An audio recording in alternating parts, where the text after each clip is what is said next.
우리가 성경에는 한 지체 사상을 수없이 강조하고 있고, 또 우리는 예수님 안에서 한 몸이라는 것을 굉장히 많이 성경은 강조하고 있습니다. 오늘 본문도 역시 또 그런 말씀을 우리에게 하고 계십니다. 그래서 우리가 아름다운 지체들, 이 성경 말씀의 제목에 아름다운 지체들. 자, 우리가 국어 사전에 이렇게 보면요, 아름답다는 그 표현은 이제 그 정의가 있어요. 뭘 갖고 아름답다 그러냐, 그죠? 우리가 음향, 목소리, 음향, 또 균형, 조화 이런 거 이루는 것이 눈가기에 즐거움으로 만족하는 것을 아름답다, 우리가 그렇게 국어 사전에 표현하고 있어요. 그래서 우리가 어떤 것을 보고 아름답다.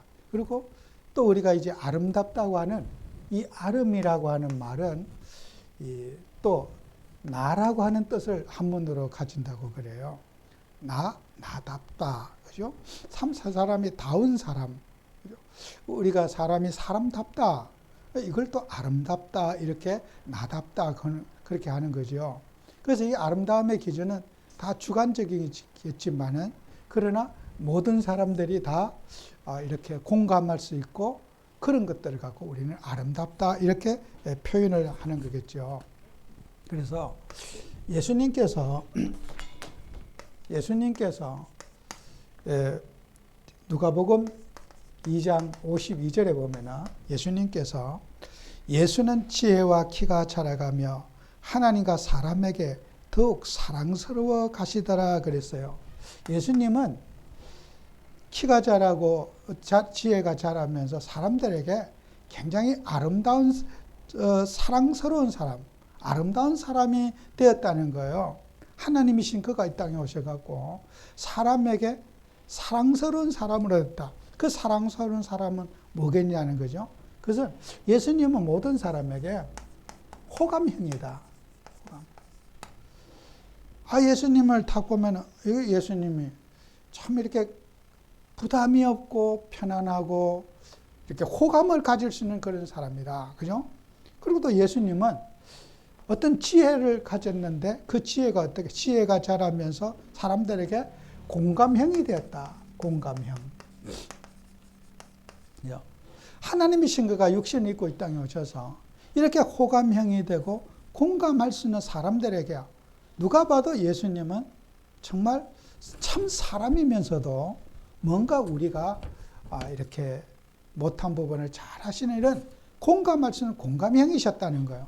우리는 이 두 가지 성품을, 우리 예수님 믿는 사람들은 예수님의 성품, 어디 가서드나 미움받고 또 어떤 사람에게 그런 배척받는 사람이 아니라 공감할 수 있는 호감형이 되고 공감형이 되도록 우리는 노력을 해야 된다.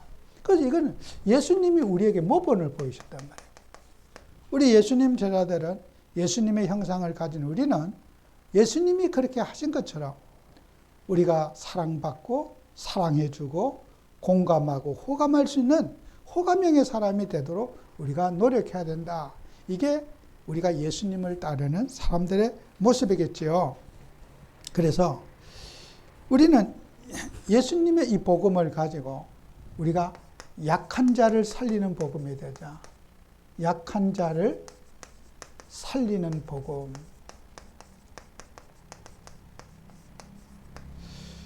그래서 예수님께서는 이런 말씀을 하시죠. 누가복음 5장 33절 39절에 보면 예수님께서 비유로 말씀하시기를, 이제 바리새인과 서기관들이 예수님께 질문을 합니다. 바리새인들 제자들이, 요한의 제자들은 자주 금식 기도도 하고 하는데 또 바리새인들도 그리 하는데 왜 당신들의 제자는 금식 기도도 안 하고 금식도 안 하고 그렇게 밥만 먹고 있습니까? 금식한 절기인데. 그래서 예수님이 이런 말씀을 하시는 거예요. 신랑이 신랑과 신부가 함께 있을 때는 서로 즐겁게 보내는 거지 금식할 일이 아니다. 신랑을 빼앗기는 날에 금식할 것이다. 그죠? 우리 예수님이 예수님이 신랑이 되시는데 그 신랑과 함께 행복을 나누고 부부가 함께 살아야 되는데 그 신랑을 잃어버릴 날에 우리가 통곡하고 금식할 일이지 내가 함께 있는데 금식할 일이 뭐가 있느냐. 그러면서 예수님께서 비유로 말씀하시기를 새 옷에 이렇게 새 옷에 흰 옷을 갖다 붙이는 법이 없다. 그렇게 말씀하시고요. 또 새 포도주에 새 포도주 그 그릇에다가 이제 묵은 포도주 이게 이제 묵은 것을 이렇게 같이 담을 수가 없다. 그러면은 새 포도주에다가 큰 자루를 해서 자루가 터지면은 다 못 쓰게 되고 새 옷에다가 새 옷을 기부해야 되지. 새 옷에다 흰 옷을 기부하면은 서로 이렇게 뭐가 서로 당겨져 갖고 헤어짐이 더 심하게 된다. 이 말은 무슨 말이냐면요. 이게 유유상종이라는 말이에요. 이게 그 유유상종이라는 말은 같은 사람끼리 이제 생활한다. 그런 뜻이에요. 우리 하나님 자녀들은 하나님 자녀들끼리 서로 함께하고 생활하는 그런 것들을 우리가 맞고 마귀 자녀들은 율법주의자들은 율법이 맞고 복음 가진 하나님 자녀들은 복음이 맞다는 거예요. 사람은 같은 성향을 가진 사람끼리 서로 만나고 생활해야지 행복한데 같은 사람 성질이 다른 사람끼리 만나면은 서로 불화가 일어난다. 또 손해를 본다는 거예요.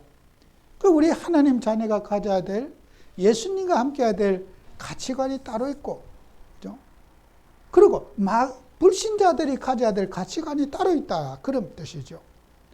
그래서 우리가 예수님을 중심으로 하는 우리는 항상 예수님의 말씀과 예수님 중심으로 우리가 살아가야 될 그런 이제 의무가 있는 거죠. 그래서 로마서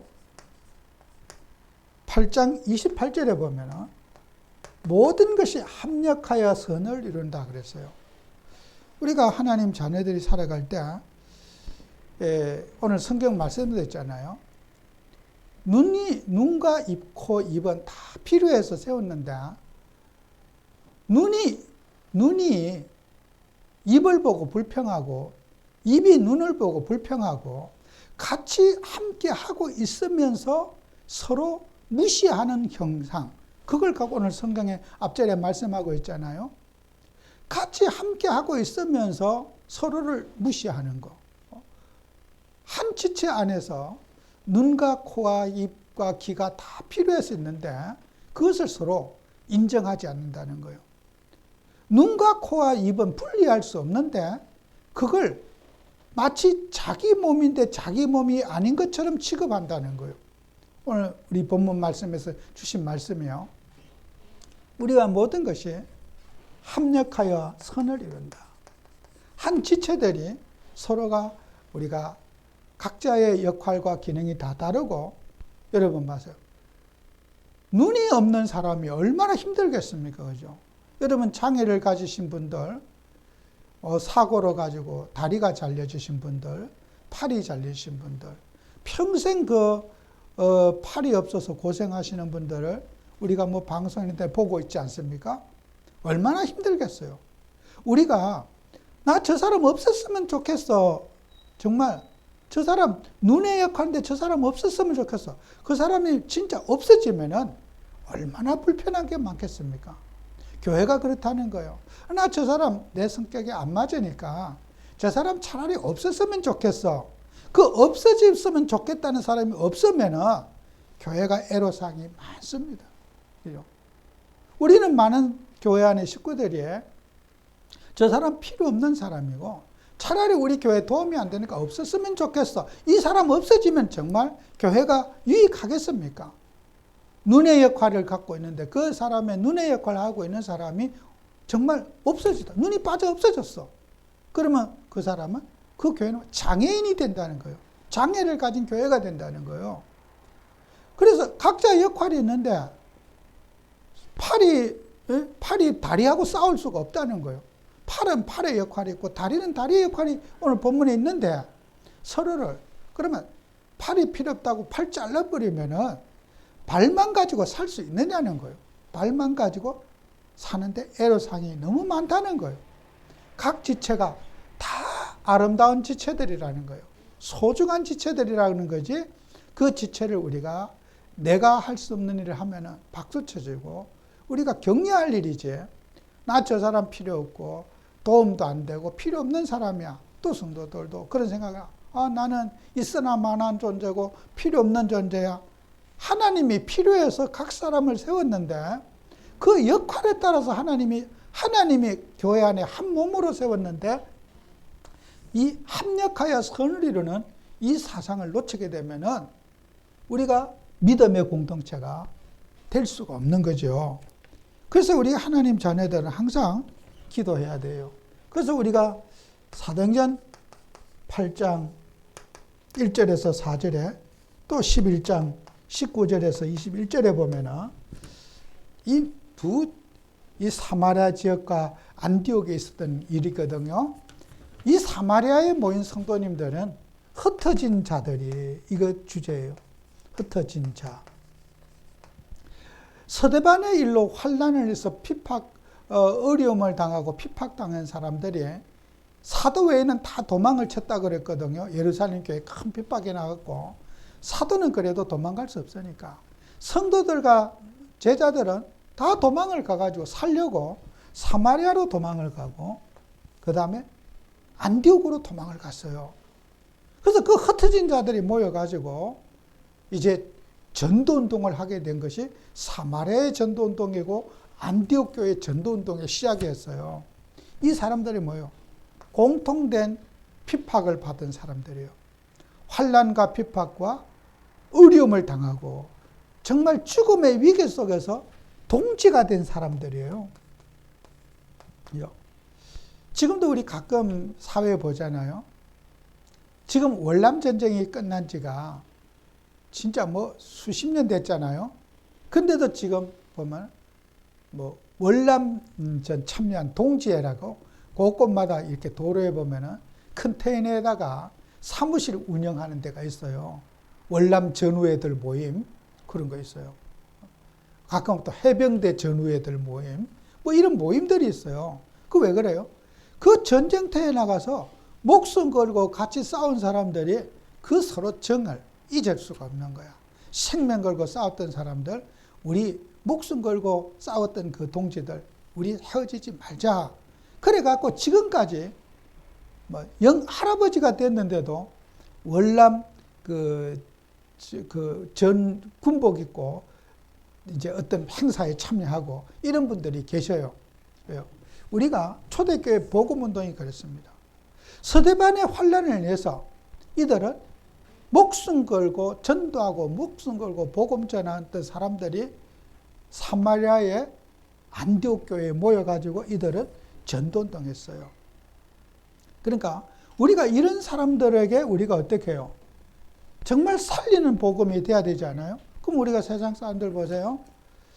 많은 우리 하나님 자녀들이 그리스도의 몸을 지체를 세우는 일을 잘 못해요. 자, 우리가 그리스도의 몸을 세우는 지체의 역할을 우리가 잘 감당해야 되잖아요. 그래서 예수님께서 요한복음 15장 1절에서 포도나무 비유를 말씀하시거든요. 여기에 보면은 예수님께서 내 안에 거하라 4절에 나도 너희 안에 거하리라. 가지가 포도나무에 있지 아니하면 스스로 열매를 맺을 수 없음같이 내 안에 있지 아니하면 그러하리라. 그죠? 나는 포도나무에 있는 가지라. 그가 내 안에 내가 그 안에 거하면 사람이 열매를 많이 맺나니 나를 떠나서 너희가 아무것도 할 수 없느니라 그랬어요.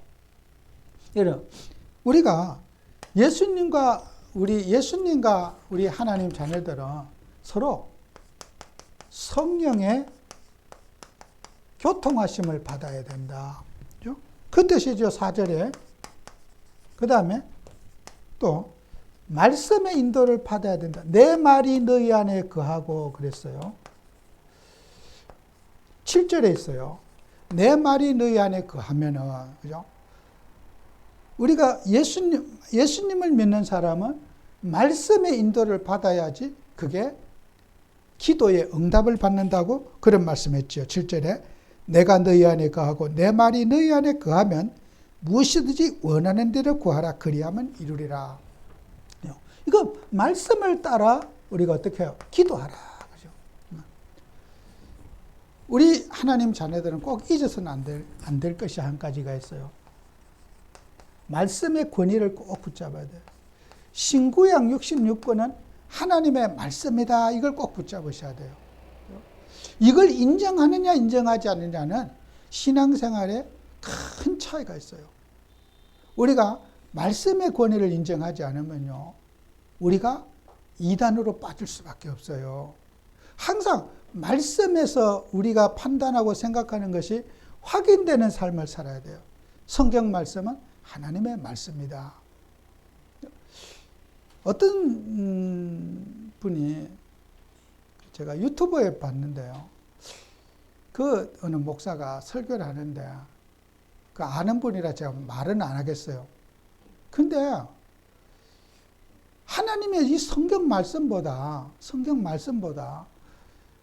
막 하나님이 지금 세운 선지자의 말씀이 더 중요하다는 거예요. 그거 참 저렇게 말이 되는가? 저 사람이 어떤 정상적인 신학을 나온 사람인가?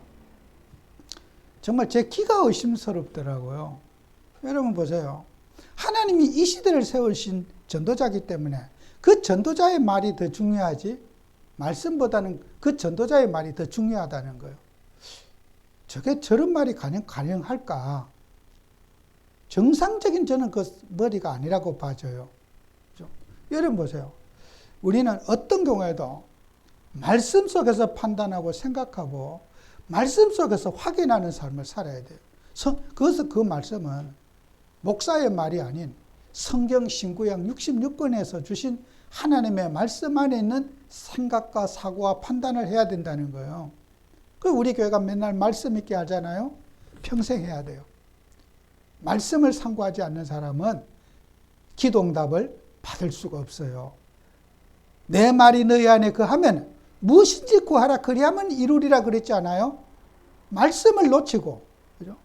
사람의 말이 하나님 말씀이라고 믿고 따르는 사람, 그것은 말씀을 놓친 사람이잖아요. 이 말씀이라는 것은 성경 신구약 66권을 말씀하고 있는 거예요. 항상 여러분은 말씀을 붙잡고 말씀의 인도를 받는 그런 여러분이 되고, 내가 말씀대로 살지 못해도 내가 회개할 일이지 말씀이 잘못됐다고 그렇게 우리가 하나님 말씀을, 성경 말씀을 폄하하거나 성경 말씀을 부정해서는 안 된다는 거예요. 내가 고쳐고 내가 말씀대로 살지 못해도 내가 말씀대로 살려고 노력하고 해야 되지, 하나님을 고치려고 하면 안 된다는 거예요. 내가 하나님 뜻대로 못 산다고 포기하고 나 고치지 말고 하나님을 내 뜻에다 고쳐야 되겠다. 내 마음대로 맞도록 고쳐야 되겠다. 그게 얼마나 큰 교만입니까? 하나님을 고치는 게 아니라 나를 고쳐야 된단 말이에요. 그죠? 그 말씀은 영원한 것이고 항상 우리가 세세토록 기준을 신구약 66권은 하나님 말씀이라는 것을 손대지 말자는 금기를 딱 세워야 돼요. 그게 정말 신앙인들이 가져야 될 자세예요. 사단 마귀는 말씀의 권위를 인정하지 않고, 야, 요즘 시대는 그렇게 믿으면 안 돼. 이렇게 시대적 상황에 따라서 말씀을 해석해 나가고 자꾸 그런 자기의 논리를 가지고 말씀을 적응해 나가는 거예요. 정말 우리는 앞으로 1000년이 지난 이후에도 1000년 전에도 하나님의 말씀은 우리에게 영원한 말씀이라는 거, 변질이 없다는 말씀이라는 거, 이걸 우리는 항상 기억해야 돼요. 그래서 우리가 이것을, 말씀의 인도를 우리가 받지 못하는 사람들, 이걸 절대시하는 사람들은 기도응답 받을 수 없어요. 항상 말씀의 인도를 받고 또 말씀을 존중하고 또 말씀대로 우리가 살려고 노력하는 그런 우리 자세를, 말씀 중심의 삶을 살아야 돼요. 그리고 그런 사람이 어떻게 된다 그래서 9절에 아버지께서 나를 사랑하신 것 같이 너희를 사랑하였으니 나의 사랑 안에 거하라. 내가 아버지의 계명을 지켜 그의 사랑 안에 거하는 것 같이 너희도 내 계명을 지키면 내 사랑 안에 거하라 그래요. 여러분, 그리스도의 사랑을 배워야 돼요. 10절에 있는 대로 그리스도의 사랑을 배워야 돼요. 예수님의 우리가 모본을 따르는 사람들은 항상 우리가 그죠? 정말 이 지체를 가지고 우리가 지체를 사랑하는 그런 마음을 가져야 되잖아요. 정말 아까도 얘기했지만 장애인들 보셨잖아요. 팔이 없어서 고생하는 장애인. 그 사람에게 정말 팔 없는 사람의 서러움, 여러분 어떻게 우리가 이해하겠습니까? 그죠? 팔이 필요 없다고 하는 사람, 다리만 있으면 돼, 살 수 있어 이런 사람에게 정말 팔 자르고 나면은 그렇게 막말할 수 있겠어요? 절대로 말 못할 거예요. 두 팔, 두 다리가 있는 사람의 그 행복과 다리가 없는 사람의 행복, 그죠? 비교할 수 있겠습니까? 우리가 저 사람과 나하고 성향이 안 맞다고? 저 사람 없었으면 좋겠어. 필요 없는 사람이야. 정말 그 사람이 없다면은, 가정에도 나 저런 친구는 없었으면 좋겠어. 저런 쏙쏙이는 사람 정말 사라지면 행복하겠습니까? 다 역할이 있는데 우리는 서로가 정죄하고 미워하고 사랑하지 못하는 거예요. 그래서 우리 예수님의 사랑, 말씀이 내게 거하면 어떻게 해요? 너희는 사랑 안에 거하라 명령입니다. 사랑은 해도 되고 안 해도 되는 게 아니라 명령이에요. 사랑이 안 돼도 사랑하려고 노력하고 사랑에 힘쓰고 해야 된다는 거예요. 명령이잖아요. 너희는 나의 사랑 안에 거하라 그랬지 거하면 좋겠다 이런 말은 하지 않았잖아요. 권유하지 않았잖아요. 명령이잖아요. 명령이라는 말은 꼭 하라는 뜻이에요. 사랑하지 않으면 안 돼 이런 뜻이에요. 여러분, 우리는 이 사랑이라고 하는 것은 주님이 주신 명령입니다. 사랑할 수 없는 사람 사랑하고, 이뻐할 수 없는 사람 이뻐하고, 아름답지 못한 사람 아름답게 보고, 그게 주님의 복음입니다. 그래서 여러분은 하나님 말씀 속에 거하면서 주님의 사랑을 힘입는 그리스도인이 되어야 된다. 그게 우리가 가져야 될 가치요. 내가 좋아하는 그 사람만 내 필요만 좋아하는 게 아니라 내가 필요하지 여기지 않는 그 사람도 사랑하는 게 복음이라는 것을 예수님이 요한복음 15장에서 말씀하고 있어요. 사랑 안에 거하라고 그랬지. 꼭 기억해야 돼요. 그리고 우리는 한 몸과 한 지체라고 하는 사상들을 이걸 깨뜨리는 많은 어려움들이 있어요. 어려움들. 우리가 하나님 자녀들이 가지고 이 땅에 살면서 사랑하고 살아야 되는데 사람보다는 정오와 미움이 앞서고 또 서로 힘든 일이 많아요. 그래서 데살로니가 후서 2장 1절에서 4절에 보면은 예수님께서 우리에게 말씀하시거든요. 2절에 보면은 쉽게 마음이 흔들리거나 두려워하거나 하지 말아야 될 것이다. 그죠? 우리가요, 자아와의 충돌이 일어나요. 내가 가지고 있는 경험과 여러분이 가지고 있는 가치관, 그죠? 누구나 있잖아요.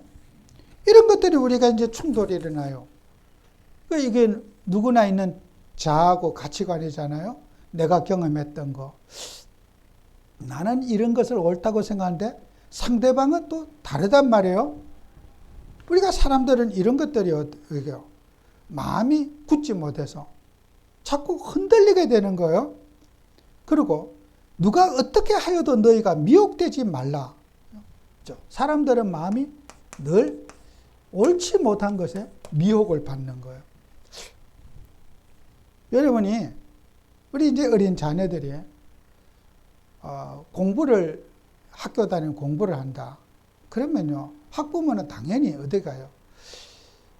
학교에 선생님에게 가서 상담을 받고 아이가 어떤 학교 생활을 하는지 또 어떤 성향을 가졌는지 객관적으로 잘 볼 수 있는 분은 저는 학교 선생님이라 생각해요.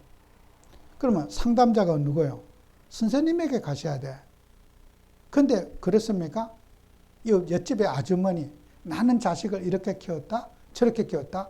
자기 그 주관적인 경험담을 듣고 판단하니까 어떻게 해요? 훌륭하다는 사람들이 이렇게 자기는 그 사람이 나한테 진실하게 얘기해 줬단 말이에요. 그죠? 그 옆집의 아주머니가 진실하게 얼굴 표정 모든 걸 진실하게 얘기해 줬어. 그런데 그게 미혹일 수 있다는 거예요. 그렇지 않겠어요? 옆집의 아주머니가 전문가가 아니잖아요. 교육의 전문가가 아니잖아요. 그래도 교육을 하는 교육자가 많은 학생들을 경험해보고 가르쳐본 그런 지도해본 선생님이 이 아이는 뭐 교우관계가 좋다. 또 사교성이 좋다. 또 이 아이는 이렇게 했으면 좋겠다. 그러면은 그 선생님의 말씀이 굉장히 객관성 있는 말씀이란 말이에요. 그죠? 내 아이 키웠던 경험보다 내 혼자 내 자식 키웠던 경험보다 많은 학생들을 양육하고 있는 평생 하고 있는 선생님들의 조언이 훨씬 더 객관적이고 합리적이라는 거란 말이에요. 자, 그럼 몸이 아파요? 몸이 아프면은 옆집에 나는 암 걸려서 이렇게 고쳤어. 그 사람 개인적인 경험담을 이제 들어. 그래, 나도 이거 먹으면 좋겠네. 그래, 이렇게 해서 나섰어. 이렇게 해서 건강하게 됐어. 그것보다는 병원에 가서 진찰과 검사해보고 수많은 매일같이 검사해보고 수없이 상담하고 있는 내 몸을 의사의 몸에게 진단받고 진찰받는 게 훨씬 더 객관적이지 않겠습니까? 그런데 대다수 그렇지 않아요. 누가 뭐 어떻게 됐어? 그래, 나도 그거 먹고 고쳤어. 그래, 그게 좋대. 내가 인터넷에 봤어. 유튜브에 봤어. 자, 그래서 이제 정말 이게 제가 이게 실제 얘기예요. 이건 비난이 아니에요. 얼마 전에도 어떤 분이요. 제게 막 전화가 와요. 이게 한 달치가 500만 원치인데 이거 먹으면 혈압이가 뭐가 싹 다 고친대요. 그 자기가 막 혈압이 떨어지고 당수치가 떨어지고 막 그래 또 떨어졌다고 또 그걸 다른 분에게 또 속여서 팔고 막 어마어마하게 했어요. 그 내가 대답을 못 하겠더라고요. 근데 지금은 그분이 다 고쳤는데 또 지금 벌침 맞으러 다니신대요. 다 고쳤다는 분이 어디 저 평택인가 어디 가서 매주 가서 벌 있잖아요. 그것도 다 고치고 막 체중도 빠지고 막 날씬해지고 막 다 잘 됐는데 돈도 어마어마하게 들었는데요. 그래 교회 장로님들도 다 먹게 하고 막 다 했는데 지금 벌침 맞으러 다니는데요. 혼자만 벌침 맞으러 단체로 버스 타고 가시는지는 모르겠는데 그래요. 야, 참 신기하다. 여러분 사람들은요 미혹에 굉장히 여기에 달콤함을 느껴요. 누가 어떻게 됐더라. 그래 나도 이렇게 딱 사람이요 마음이 그냥 이 현실력이에요. 이건 실제 우리가 살아가는 현장에 있는 얘기예요. 이건 멀리 남의 나라 화성의 얘기가 아니에요 지금. 여러분 말씀을 붙잡고 살아가야 되는데 이 미혹의 영이 들리면은 막 꼬리만 잡고도 확 하고 움직이는 거예요. 그래, 자, 500만 원 한 달이 없어서 못 먹는 사람. 그래서 나를 위한 우리 사모님 살쪘으니까 살 빼야 되는데 내가 한 달치는 해줄 테니까 사모님은 좀 먹이시라고. 그 얘기 우리 사모님이 내가 전화기 안 듣기를 바랐는데 여러분 보세요. 그게 사람들은 정말 진심으로 얘기하는 거예요. 가짜로 얘기하시는 분이 아니에요. 자기 딸에는 진실하게 도와주려고 사랑해서 하는 말인데 그게 미혹이라는 거예요. 해코지 하려고 이득을 남기려고 나에게 그렇게 하는 거 아니란 말이에요. 진심으로 도와주려고 하는데 그것이 가짜라는 거예요. 그 우리 자신은 어떻게 해요? 말씀에 서서 말씀의 인도를 받고 세상에 그 무엇도 나에게 진심으로 위로해주는 그자라도 우리에게는 위로가 되지 않는 거예요. 저도 그래서 하도 거절 못해서 전화 오면 전화도 안 받고 그랬어요. 할 말이 없어서. 그렇게 진심으로 돈을 투자해서 하는데 내가 너무 또 야박하게 말할 수 없어서 말 못했어요. 지금까지 말 못했어요. 여러분이 하나님 자녀가 항상 우리는 이런 것들을 미혹하는 것들, 우리 자아의 충돌 꼭 기억하셔야 돼요. 내가 알고 있는 거, 너무 확신을 가지시는 것은 금물이에요. 여러분, 나를 의심해 볼 필요가 있지 않아요? 내가 알고 있고 판단하는 거 정말 하나님 말씀과 맞는 것인가? 검사해 볼 필요가 있잖아요? 너무 자신에 대해서 우상화하지 말아라. 그래서 이 성경 말씀에도 그렇게 나와 있거든요.